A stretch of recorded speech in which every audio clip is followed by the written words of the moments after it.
Bonsoir.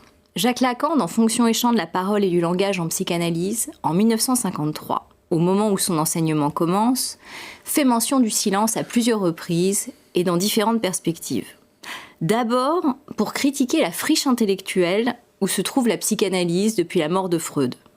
La théorisation manque à ce point de théorisation qu'elle a l'air de ressortir de l'ineffable. Critique donc d'un silence dogmatique ou d'une paresse intellectuelle. Puis, en distinguant la parole vide et la parole pleine, la transformation de la talking cure en talking shop, eh bien, il fait état de la position de l'analyste dont le rapport à la parole, un peu dévoyé, peut le conduire à parler à tort et à travers. Et donc, pour redonner du poids à cette parole, il énonce « Nous montrerons qu'il n'est pas de parole sans réponse, même si elle ne rencontre que le silence. » pourvu qu'elle ait un auditeur, et c'est là le cœur de sa fonction dans l'analyse. L'analyste, lui, donc, doit faire un usage modéré et sur mesure de sa parole. Quant à l'analysant, lui, qui est là pour que sa parole puisse avoir chance d'être entendue, voilà comment Lacan l'aborde, toujours à l'orée de son enseignement, en introduisant la notion d'inconscient. Je le cite. « L'inconscient est ce chapitre de mon histoire, marqué par un blanc, ou occupé par un mensonge. C'est le chapitre censuré. » Le blanc, la censure, nous introduisent donc à une autre valeur du silence et à la douleur, dont il peut aussi être le nom, lorsqu'il est l'alibi d'un secret. C'est avec la psychanalyste et psychologue clinicienne Laurence Joseph que nous allons aborder aujourd'hui la question du silence et de son approche clinique. Bonsoir Laurence Joseph. Bonsoir. Donc vous êtes l'auteur de Nos silences, apprendre à les écouter. Vous avez avant fait paraître chez Hermann La chute de l'intime et vous êtes en train d'ouvrir un lieu de soins pour accueillir les enfants victimes de violences sexuelles avec Reda Hatem. Donc nous sommes heureux de vous rencontrer et de discuter avec vous ce soir sur cette question du silence.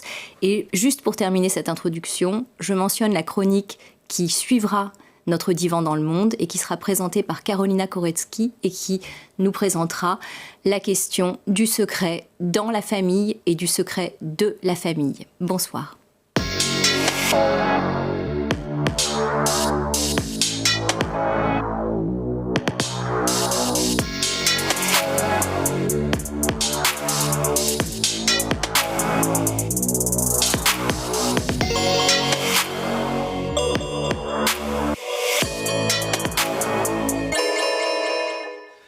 Laurence Joseph, Déborah, dans son introduction, a souligné que Lacan, au début de son enseignement, considérait que l'inconscient, c'est des zones blanches dans notre histoire qu'il s'agit de restaurer dans la cure.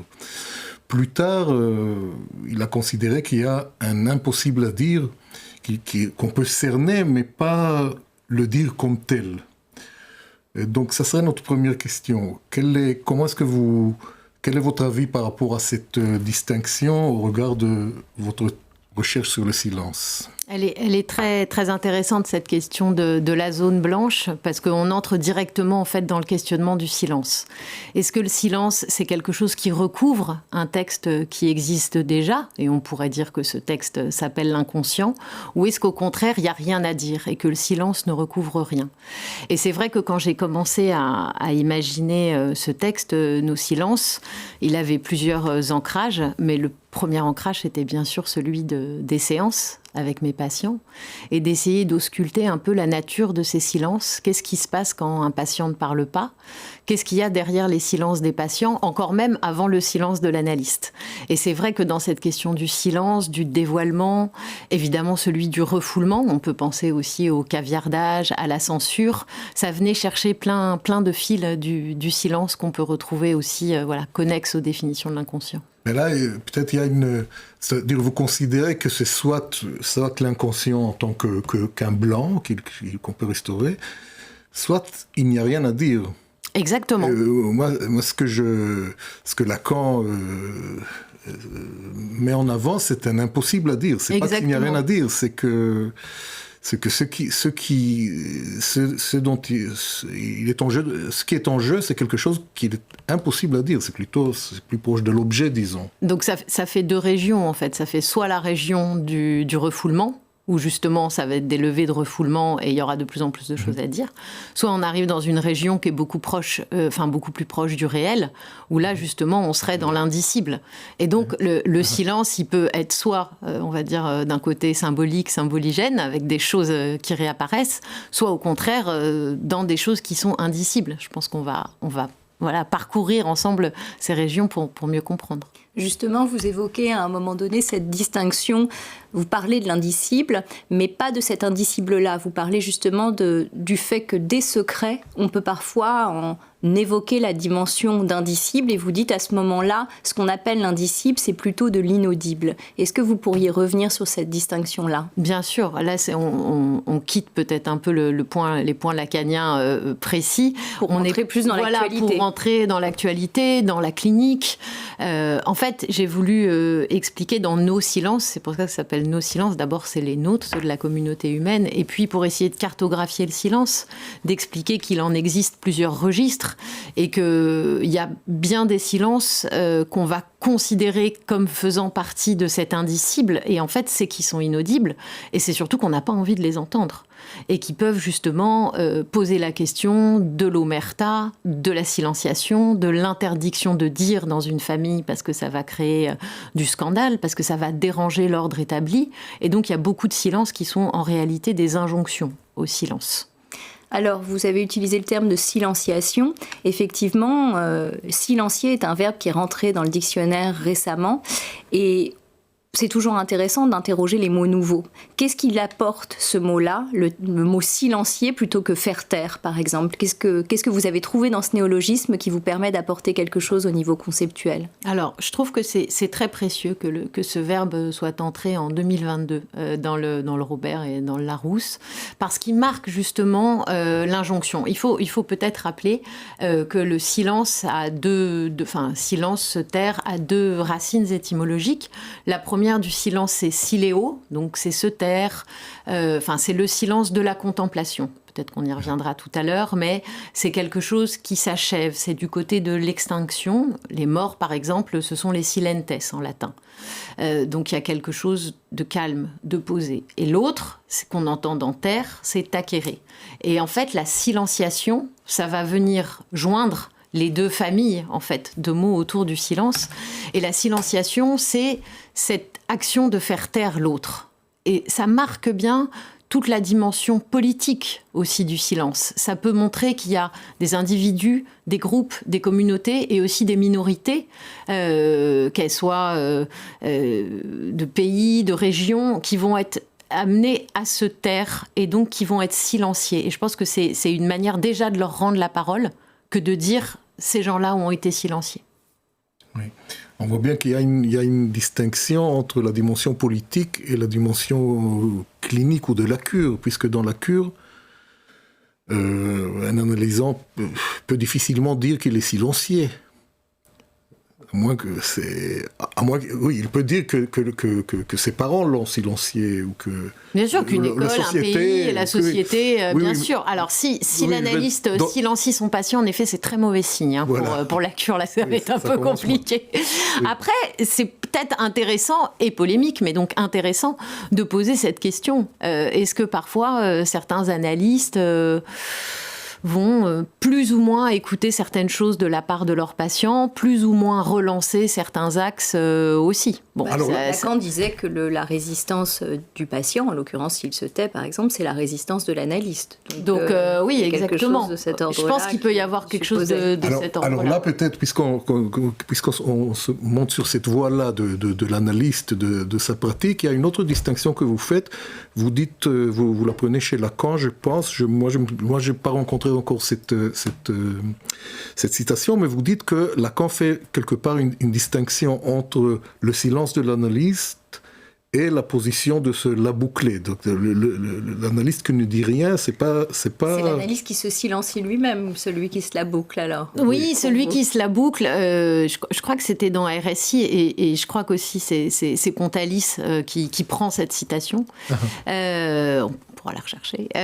C'est l'idée aussi, se la boucler, c'est aussi une caricature un peu de l'analyste paresseux qui s'assied, qui se tait pendant quasiment toute la séance et qui va pas chercher en fait, qui va pas avoir dans la citation que vous avez prise dans l'introduction de notre émission, justement il y avait la question de l'accueil, d'être l'auditeur de la parole sans forcément beaucoup répondre, sans forcément beaucoup parler, mais d'avoir une présence pleine qui manifeste entièrement et qui atteste complètement pour notre patient de notre présence.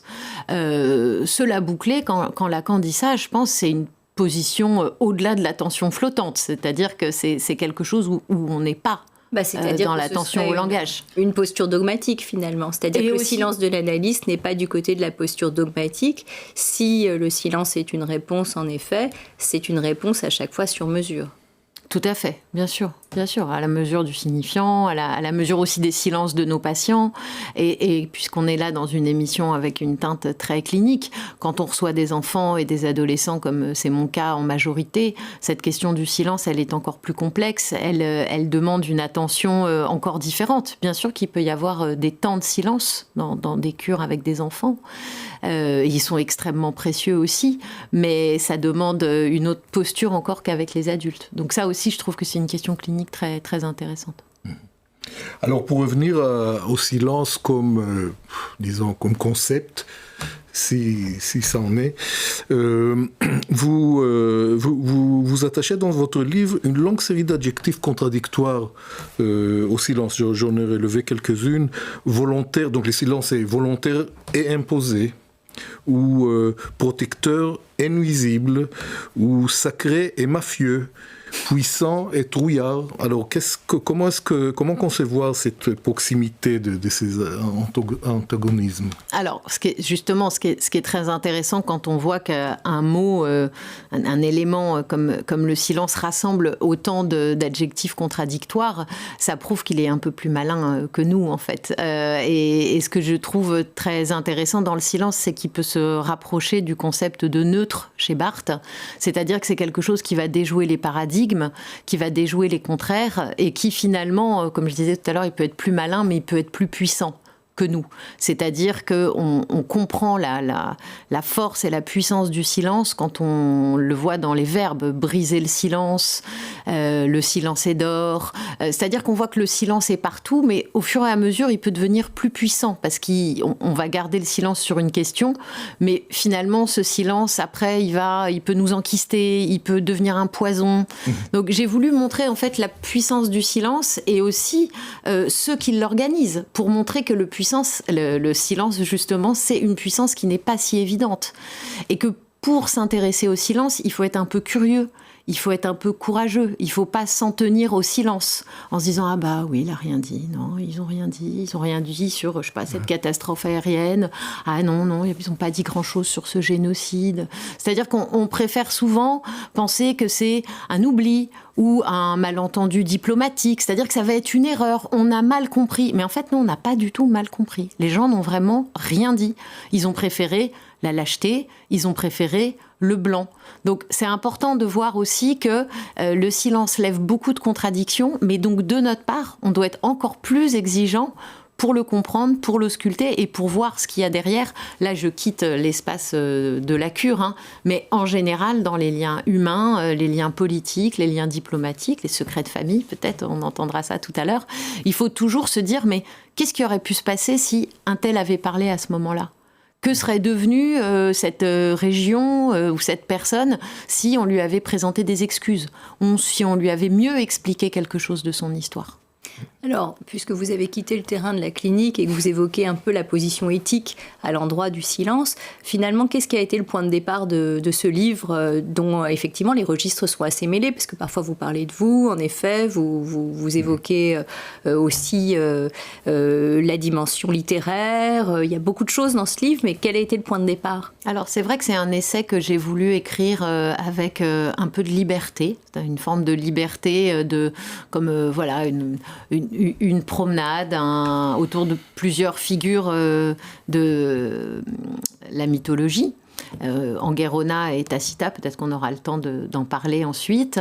Je peux dire qu'il y a deux, si on interprète la naissance du livre, il y a deux moments qui m'ont donné envie d'écrire ce texte. Le premier, c'est un motif personnel, qui est celui de la disparition de ma grand-mère, qui a été très importante pour moi, qui m'a élevée. Et c'est vrai que, enfin notamment, mais c'est vrai que quand elle est disparue et que je suis revenue chez elle, après sa mort, vraiment quelques jours après, c'est extrêmement étonnant, je pense qu'on l'a tous vécu, de revenir dans un appartement si familier, avec des voix si familières, et où on n'entendra plus jamais cette voix. Et voilà, donc je suis partie de cette expérience du silence de sa voix, dans cet endroit, en me disant qu'est-ce que ça va être de continuer à avancer dans la vie, parce que j'étais déjà grande, mais de continuer à avancer dans la vie sans ces voix si familières qui nous enveloppent finalement. Donc c'est une problématique très simple. Et la deuxième, assez universelle je pense, et la deuxième, c'est comme je le disais tout à l'heure, c'est la question du silence des patients, de leur silence, avec beaucoup de S à chaque fois. Ça fait 20 ans maintenant que j'ai des patients dans différents endroits, avec différentes modalités. Mais je suis toujours aussi fascinée, intéressée, profondément intéressée, oui, sur ce qui se passe quand un patient se tait, quand un enfant se tait, sur le mot qui va venir après. Qu'est-ce qui se passe psychiquement à ce moment-là chez nos patients? Voilà, et je crois que c'est pour ça que j'ai voulu cartographier un peu tous ces différents silences. Voilà. Vous soulignez quelque part la difficulté de supporter le silence. Je dis ça parce que vous en parlez dans la cure. Fin, oui. Oui, vous parlez de la difficulté, par exemple, de tenir 1 minute de silence. Alors, dans la conclusion, je ne dis pas forcément que c'est difficile, je demande exactement ce que ça représente. C'est-à-dire que pour certaines personnes, quand on dit « Ah, je suis restée 2-3 minutes silencieuse avec ce patient », peut-être que quand on n'exerce pas cette fonction d'analyste, on ne mesure pas ce que ça peut être 3, 4, 5 minutes de silence avec un patient en face de nous, surtout en face à face. Qu'est-ce que c'est que ce temps-là, ce temps qui s'étire? Comment on se sent, nous? Il y a la question du regard, il y a la question du temps qui passe. Est-ce que notre patient, à ce moment-là, il peut entrer dans une forme de détresse? Ou est-ce qu'au contraire, on sent qu'il est en train dans une révolution épistémologique de quelque chose de son histoire, ou est-ce qu'il y a un souvenir qui est en train de remonter? Et donc, ces minutes de silence, qu'est-ce qu'on en fait, nous, à ce moment-là? Et c'est intéressant parce que vous dites qu'au moment du silence, c'est le regard qui prend... Bien sûr. Peut-être pas dans tous les cas, mais c'est le regard qui prend... c'est le regard, c'est un regard qui peut être gêné aussi. Il peut y avoir une forme de malaise, une forme d'oppression pour l'analyste. Est-ce que je parle? Est-ce que je parle pas? Est-ce que je relance? Est-ce que je relance pas? Et donc c'est ça, un peu comme ça, c'est la dernière page du livre. C'était aussi une manière de m'adresser aux lecteurs qui ne sont pas des analystes. Et je pense qu'il y a beaucoup de lecteurs qui ne sont pas des analystes aussi du livre, en se disant, bah voilà, quand on est analyste, qu'est-ce que c'est que ces quelques minutes de silence qu'on peut vivre plusieurs fois par jour, qui ne sont pas forcément les mêmes que quand notre patient est sur le divan. Je pense que c'est des régions du silence qui sont complètement différentes pour eux et pour nous. On est plus à l'aise quand il y a un silence sur le divan. Parce qu'il n'y a pas le regard. Parce qu'il n'y a pas le regard, et puis parce que ce sont aussi des patients qui, en étant sur le divan, sont davantage prêts, finalement, à traverser certaines régions, certains silences. Voilà. Oui, ils sont seuls face à leur inconscient. Exactement. Alors qu'en face à face, c'est encore un territoire, c'est un territoire qui est fondamental pour entrer dans la cure, bien sûr. Donc, je trouve qu'on doit être encore plus attentif, nous, à ce moment-là. Et bien sûr, quand j'ai des adolescents en face de moi, ou des enfants, bon, qui ne se mettent pas souvent dans le grand fauteuil en face, mais leur silence, il est, pour certains, parfois merveilleux, en fait. Pour certains enfants, on voit qu'ils réarticulent certaines choses, qu'ils sont en train de comprendre, ou au contraire, d'autres ont peur. Enfin, voilà. Comme vous voyez, ça m'intéresse beaucoup. Pour continuer avec les contradictions, quand vous faites le lien entre le sexe et le silence, enfin, il y a là aussi une contradiction qui apparaît entre, d'une part, une pudeur nécessaire au désir, pour qu'il y ait désir, et d'autre part, un puritanisme qui écrase le désir. Bien sûr. C'est lié à la cure, c'est lié aussi peut-être au discours ambiant. Alors, je ne sais pas si c'est lié à la cure. Là, je pensais vraiment à nos histoires ou à l'histoire de nombreux de nos patients. C'est-à-dire, d'un côté, on a la pudeur. Pudeur, ça vient de pudéo. Et en latin, ça veut dire la crainte de ressentir une gêne. Donc, dans la pudeur, il y a toute la dimension de l'exposition. Et par rapport au sexe et à la sexualité, c'est aussi en faire quelque chose de précieux, de sacré, d'intime, de quelque chose qu'on n'a pas envie de donner n'importe quand, n'importe comment, à n'importe qui. Donc cette pudeur, moi je vois un peu le paroxysme de la pudeur, en tout cas à l'adolescence, où il y a une forme de désynchronisation entre les corps, tout le monde ne se ressemble pas, tout le monde est très différent. Donc il y a beaucoup de pudeur à l'adolescence. Il y a aussi de la pudeur dans les familles. Parfois, au contraire, on manque de pudeur dans une famille, et ça c'est très compliqué. On a beaucoup de récits, je trouve, d'analysants justement autour de ces questions de manque de pudeur. Et puis de l'autre côté, on va avoir le puritanisme, mais qui là va plus être du côté de tacita, c'est-à-dire de l'injonction, de tais-toi. On va écraser, et on va écraser des moments de transmission qui, à mon avis, auraient été fort nécessaires pour les garçons et les filles à l'âge de recevoir une transmission. Donc on voit bien là que dans cet exemple, c'est très intéressant d'articuler pudeur et puritanisme. La pudeur, c'est plus le silence comme justement le silence qui recouvre, le silence comme un voile, le silence comme un tissu qui vient protéger, qui vient envelopper, et de l'autre côté, on va avoir justement l'injonction au silence qui va écraser et rendre impossible un discours qui aurait pourtant été vertueux. Alors pour continuer sur la même thématique, vous parlez aussi des silences des mères, dans la relation mère-fille. Vous soulignez surtout le silence dans la relation mère-fille en tant qui fait un défaut de transmission sur le plan de la sexualité, si je comprends bien. C'est surtout sur ce thème-là que... Alors justement, il y a la question du défaut, il y a la question de l'excès. Et c'est ça que je prends certaines pages du livre. On entend tous ces récits. Soit il y a des mères qui disent rien, avec, pour parler très simplement, des filles qui vont avoir leurs premières règles. Alors peut-être un peu moins dans notre époque contemporaine, mais on a des pages et des pages de récits littéraires là-dessus, avec voilà, des règles qui arrivent, un premier rapport sexuel, ou au contraire, une annonce d'avortement, comme ça, pouf, tu sais, j'ai avorté à 16 ans, ou tu sais, j'ai trompé ton père pendant des années. C'est-à-dire que parfois, il y a une forme quasiment de disharmonie, de transmission entre les mères et les filles, qui ne vont pas préparés, qui ne vont pas en faire quelque chose d'un dialogue possible. C'est comme si ces récits de jouissance ou ces accidents de parcours se retrouvent jetés comme ça, de manière erratique. Et je pense que quand on est psychologue clinicienne, quand on est psychanalyste, on entend un nombre de récits. Et la question, c'est pas du tout de critiquer, la question, c'est d'interroger justement la nature de ce récit. C'est pas une mère qui a mal fait, je pense que toutes les mères ont envie de très très bien faire. C'est pourquoi nous, comme mères, quand on doit s'adresser à nos filles, il y a quelque chose d'impossible dans une énonciation claire et calme. Voilà, donc c'est le récit en lui-même qu'on peut interroger. Alors... Vous avez évoqué les deux déesses avec l'espoir qu'on pourrait peut-être y revenir dans la discussion. Donc j'y reviens. Ces deux déesses, l'une d'elles en tout cas, la première, celle qui fait choix de silence, ou en tout cas qui a une affinité avec le silence, elle a sa place. Vous reprenez je ne sais pas si c'est le guide archéologique de Rome de Coarelli. Exactement. C'est un très bon guide archéologique qui indique que cette statue se trouve dans le temple de la déesse de la volupté. Et donc, ça pose la question, en effet, de la jouissance du silence. Vous avez une expression un peu plus loin qui est celle d'être drogué au silence. Et je me demandais si c'était cette de ce côté-là que vous mettiez le côté drogué au silence? C'est une très belle question. C'est une très belle question parce qu'elle inscrit justement ça dans la continuité de la volupté. Oui, je pense. Alors, cette idée de droguer au silence, elle avait deux ancrages pour moi.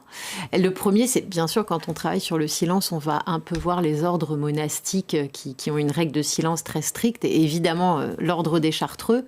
Et on voit bien comment dans les témoignages de Chartreux ou dans l'ordre, enfin voilà, leur ordre, on voit à quel point il y a une accoutumance, et ils disent c'est difficile au début d'être dans le silence, mais après en fait on en a de plus en plus besoin pour être mieux en mieux connecté au verbe. Donc on voit très bien que là le silence c'est l'écrin du verbe, c'est l'écrin d'un langage qui va être de plus en plus puissant et qui va permettre d'entrer dans une prière peut-être plus puissante, plus métaphysique. Et droguer au silence, ça vient aussi de L'homme qui dort, de Pérec, où on voit justement le personnage principal qui, lui, devient de plus en plus drogué au silence. Oui, je pense qu'on peut être drogué au silence, moi. Pas dans le cadre de la cure, pas du tout, mais dans un cadre plus personnel, où on va de plus en plus apprécier ce qui se passe quand on se tait, apprécier de plus en plus ce qui se passe quand on regarde. Il y a un personnage aussi dans un livre de Laurent Mauvigné que j'aime beaucoup. Ça s'appelle Histoire de la nuit. Vous l'avez sûrement lu. Et dedans, il y a une peintre qui s'appelle Christine et qui a, je cite, choisi de raboter sa langue. Et c'est-à-dire qu'au fur et à mesure de sa vie, c'est une femme qui choisit, tout en restant... une interaction sociale tout à fait normale, hein, mais qui de plus en plus choisit de s'absenter des dialogues, du bavardage, du blabla, du discours courant, pour justement davantage contempler, davantage donner vie à ce qu'elle voit. Et je trouve que c'est c'est une posture que je trouve très intéressante. Donc là, c'est plus du côté d'une sorte de...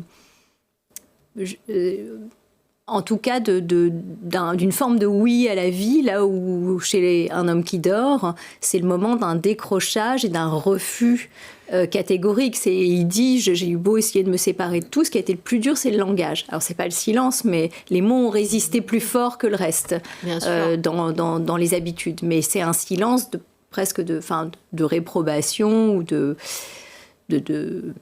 décrochage. Oui, et dans ce droguer au silence, on peut entendre la drogue qui va être presque euphorisante, et puis on peut entendre aussi l'extinction et quelque chose de très mélancolique.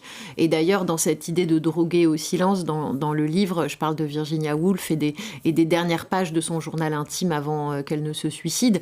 Et c'est vrai qu'à un moment, être drogué au silence, c'est l'extinction du texte intérieur, c'est-à-dire qu'on décroche nous-mêmes des mots, et on sait que ça peut correspondre à des formes extrême de mélancolie ou le sujet dans des mélancolies très fortes, stuporeuses, renonce complètement même à choisir, à élire un mot parmi les autres pour se dire. C'est même plus le refus, c'est le renoncement. Voilà, c'est un renoncement et c'est un décrochage ultime qui est un point de désubjectivation, je crois, quand vraiment on renonce à lier notre corps et notre respiration même à un mot.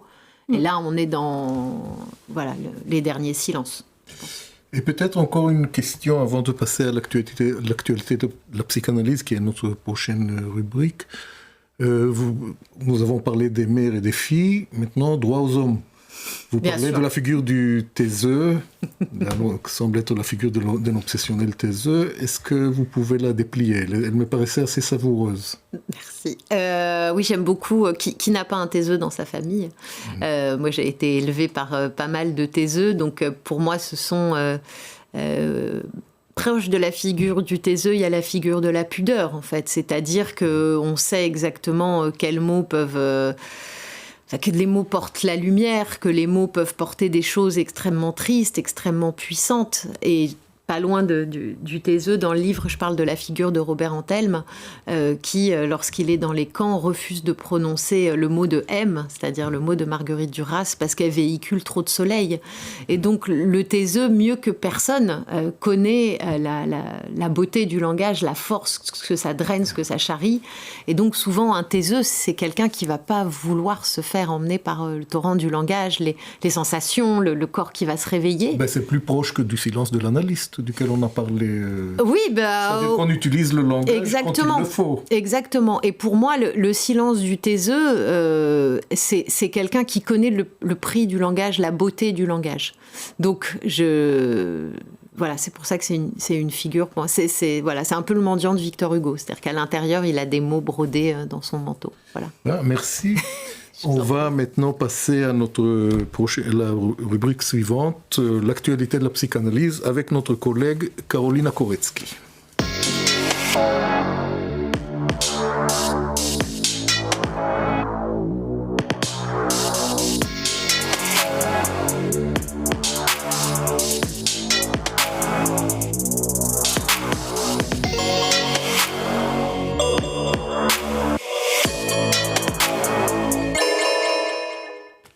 Karolina Koretsky, bonsoir. Bonsoir. Vous êtes psychanalyste, membre de l'école de la cause freudienne, et vous allez nous parler du secret dans la famille et du secret de la famille. On vous écoute. Oui, en effet, je vous propose un bref commentaire d'une phrase de Lacan que j'ai extrait du séminaire 16 de Lacan d'un autre à l'autre, qui peut être mise en résonance avec un texte de Jacques-Alain Miller, qui est paru dans la lettre mensuelle 250, intitulée « Affaires des familles dans l'inconscient ».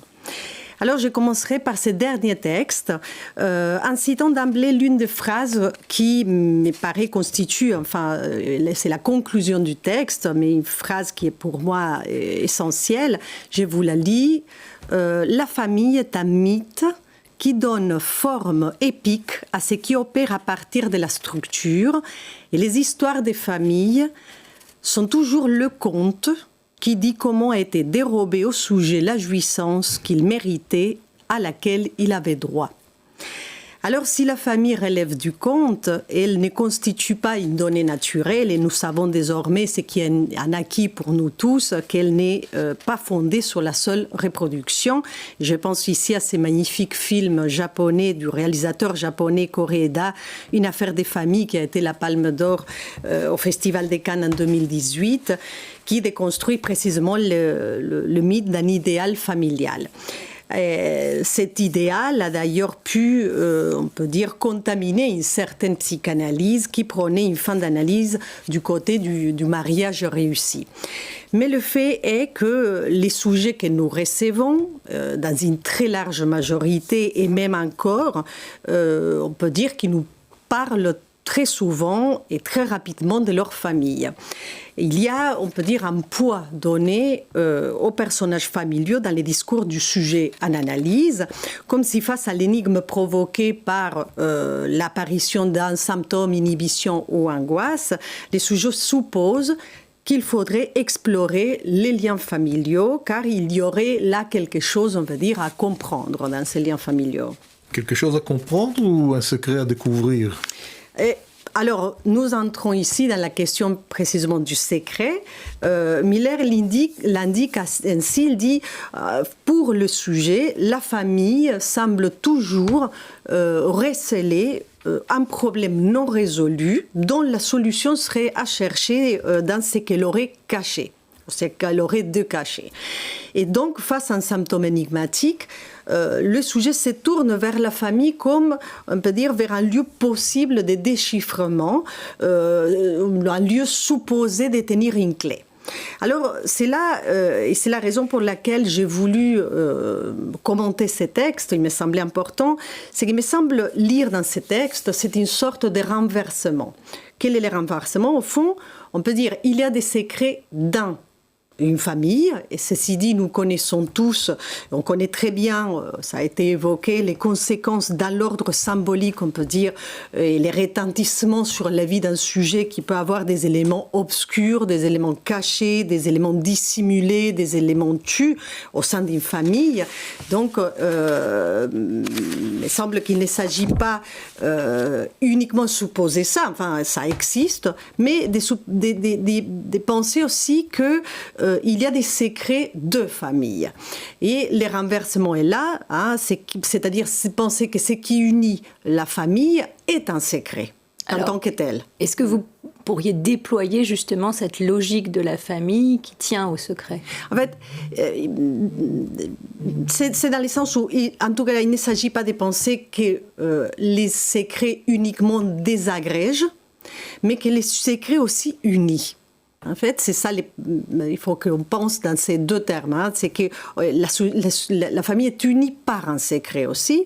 Et donc, évidemment, aujourd'hui, nous ne pouvons pas affirmer que ce soit, comme nous savons, uniquement la reproduction, la loi qui fait famille, quelle que soit, disons, la forme contemporaine qui prend la famille aujourd'hui, la famille, on peut dire, se constitue toujours autour d'un désir non dit. Que la famille est unie autour de ça, d'un secret des jouissances, on peut dire. C'est-à-dire la grande question, de quoi jouissent-ils ces deux-là ensemble? Et ça, on peut penser que la famille est unie par ces secrets, finalement. C'est ce qui leur ressemble. Donc, voilà, je me disais, le premier, on peut dire, secret au cœur de toute famille, c'est-à-dire, pour les résumer, comme l'impensable du lien sexuel entre les parents. C'était impensable là, et c'est qui unit une famille. Mais les secrets touchent aussi fondamentalement le rapport à la langue. C'est-à-dire que les termes, et c'est là où les termes d'inconscient qui est dans les titres de affaires des familles dans l'inconscient me semblent avoir tout son poids, c'est-à-dire que la famille est les lieux, nous savons, où s'apprend la langue dite maternelle. Et donc, avant l'apprentissage de la langue commune, on va dire, qui censée servir à communiquer, la famille constitue les lieux où se parle une langue très singulière, très unique à chaque fois.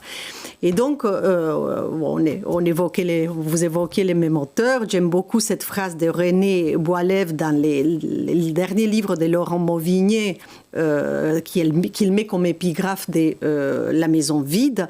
Je vais vous le lire. Des paroles ou des bruits entendus qui nous ont pénétrés peut-être à notre insu, remuent à nous un monde ignoré de nous-mêmes. Enfin, j'ai trouvé extrêmement beau. Et la famille, donc, c'est ces bancs langagiers, on peut dire, dans lesquels les sujets naissent. On est dans une langue. Et aussi, c'est les lieux, on va dire, où le sujet va faire l'épreuve des effets traumatiques de la rencontre avec cette langue si unique, si singulière. Alors, en quoi est-ce que la rencontre avec la langue au sein de la famille est traumatique ? Lacan, il me semble, l'a clairement transmis dans différents moments de son enseignement. Miller le reprend dans cet article. La famille, avant tout, c'est l'autre de la demande. Et l'autre de la demande, qu'est-ce que ça veut dire? Que le sujet va, dans les passages obligés de faire passer ses besoins par la demande, il va éprouver des décalages, il va éprouver des malentendus, des écarts, des déviations, produites par ces passages-là obligés chez l'humain du besoin par la demande, donc par les signifiants. Et donc ces passages produisent, on va dire, nécessairement un reste. Va produire quelque chose qui n'est pas nommable, va produire quelque chose qui ne peut pas se dire, qui va être la chute de cette opération. Donc la famille est également les lieux où le sujet aussi va éprouver le danger de sa dépendance à la toute-puissance de l'autre.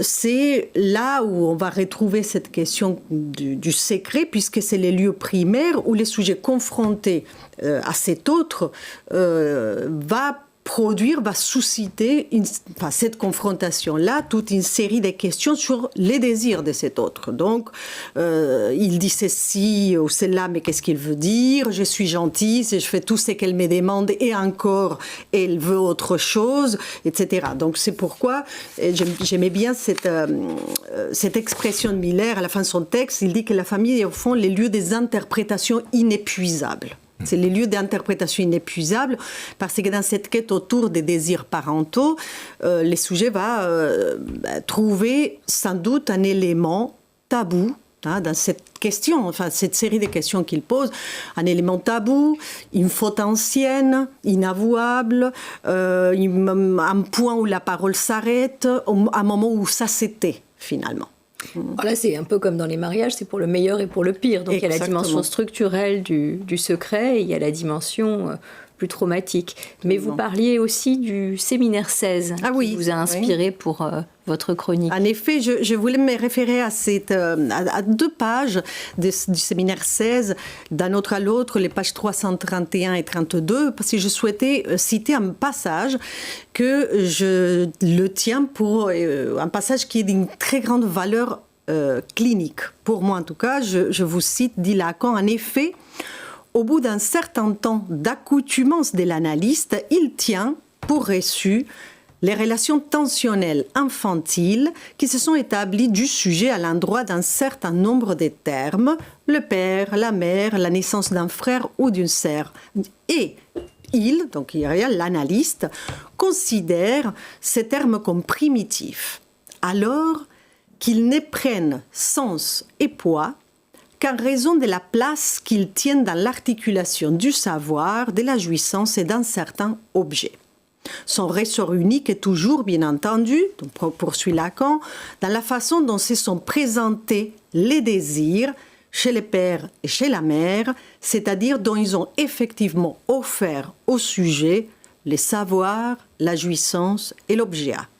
Ce qui doit nous inciter, par conséquent, à ne pas seulement explorer l'histoire du sujet, mais les modes de présence sous lesquels lui a été offert chacun de ces 3 termes. Alors, quelle est votre lecture de ce passage ? Alors, pourquoi j'ai choisi ce passage ?